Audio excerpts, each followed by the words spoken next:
Tenemos un solenoide largo de radio A con n vueltas por unidad de longitud y tiene una corriente IS.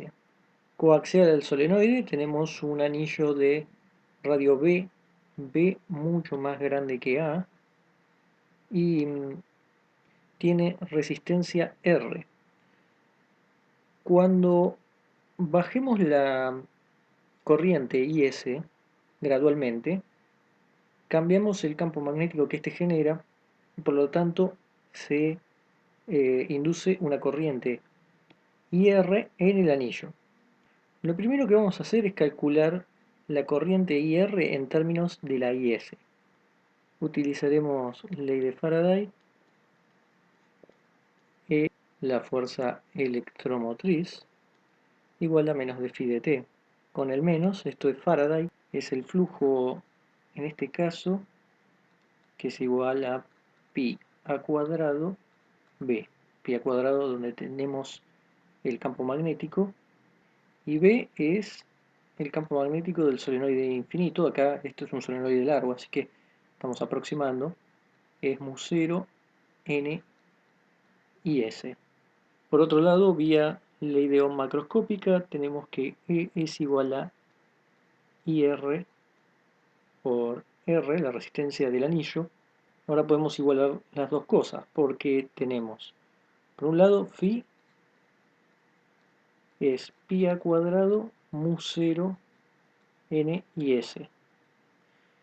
Adicionalmente, el E es la derivada temporal de esto, o sea que el E es pi a cuadrado mu0 n d y s de t, que es lo único que cambia con el tiempo, que es la corriente, y la corriente está decreciendo, ponemos un menos, así que si igualamos las dos cosas, obtenemos que IR es igual a menos 1 sobre R pi a cuadrado mu0 n d y s de t. De esta forma tenemos la corriente IR en términos de la IS. Vamos a ver ahora que la potencia que se le da al anillo tuvo que haber venido del solenoide. Recordemos, teníamos de la ley de calentamiento de Joule la potencia igual a I cuadrado R. Lo hemos visto en varios casos. En este caso justamente quedaría IR cuadrado R. Pero vamos a ver esto que suceda utilizando el vector de Poynting, 1 sobre mu0 E vectorial B, que integrándolo sobre una superficie nos daba la energía por unidad de tiempo que se iba o entraba cruzando la superficie. Así que nos va a servir para calcular la potencia. Consideremos que el campo eléctrico es debido al cambio de flujo en el solenoide y el campo magnético es debido a la corriente en el anillo. Esos son los dos que vamos a considerar.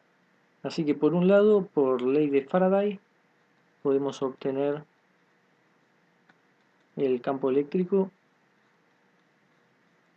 integral E de L igual a menos de phi de t. Tomamos un bucle amperiano de radio A. De este lado nos va a quedar E 2pi A y del otro lado es menos mu0 pi a cuadrado n de is de t, o sea, el d phi de t ya lo teníamos de antes. Es esto de acá. Así que pasando el 2pi para el otro lado, nos queda menos un medio mu0 a n de is de t, y esto vía ley de Lenz queda en phi versor. Para el campo magnético necesitamos el anillo. Vamos a usar el que era por arriba del bucle en el eje z. Era mu0 i sobre 2 r cuadrado sobre r cuadrado más z cuadrado a la 3 medios. En nuestro caso nos queda b igual a mu0 i r sobre 2 y el radio es b cuadrado, así que queda b cuadrado más z cuadrado a la 3 medios. Aunque no lo habíamos puesto, esto era en z versor. Entonces es importante mencionar que lo que hicimos es tomar campo eléctrico y campo magnético que necesitábamos por afuera, apenas por afuera de la superficie del solenoide para calcular después la potencia vía el vector de Poynting. Y el detalle de que elegimos el campo magnético del bucle circular justo en Z, porque si bien acá no está bien dibujado, pero B es mucho más grande que A. Entonces es una aproximación que hacemos, el tomar el campo magnético de Z como el campo magnético que genera el bucle en toda la zona. Pero hay que imaginarse que este B es mucho más grande que el ancho del solenoide. El vector de Poynting por definición es S1 sobre mu0 E vectorial B. Así que simplemente es tomar el E que tenemos, el B, y multiplicarlos. Tendremos por un lado todas las constantes del E, menos mu0 A n sobre 2 d y s dt. Por otro lado todas las constantes del B, que es mu0 y r sobre 2 b cuadrado sobre b cuadrado más z cuadrado a la 3 medios, y los versores, phi versor vectorial z versor. Así que, ¿a qué es igual esto? Tenemos un medio, así que menos un cuarto. Tenemos un 1 sobre mu0 que faltó acá, así que eso hace que se cancele 1 y quede 1 solo arriba. Mu0 y r d y s dt. Tenemos a y b cuadrado n b cuadrado más z cuadrado a la 3 medios, y en cilíndricas phi vectorial z versor nos queda s versor. Así que la potencia es integrar s de a. Si consideramos esto en la superficie, tenemos una integral en phi, que esto no depende de phi, así que ahí sale un 2pi, y luego otra que es en z, desde menos infinito hasta infinito, en principio pongámoslo así, de 1 sobre, bueno, pongamos directamente s, ahora vamos a aclarar bien quién es, por a por dz. Estos son los diferenciales. Así que, ahora sí, saquemos todas las constantes afuera. Menos un medio pi, ahí ya cancelamos un 2 con el 4, mu0 a cuadrado b cuadrado, con este a hay un a cuadrado, n i r d i s dt. Y a ver si entra acá la integral de menos infinito más infinito de 1 sobre b cuadrado más z cuadrado a la 3 medios. Y esto es dz. Entonces lo importante es esta integral, que vamos a tomar directamente lo que da, es z sobre b cuadrado raíz de z cuadrado más b cuadrado. La integral es 1 sobre b cuadrado más z cuadrado a la 3 medios. Esto hay que evaluarlo entre menos infinito e infinito. Así que en el límite, en ambos límites vamos a tener 1 sobre b cuadrado menos 1 b cuadrado con un menos también.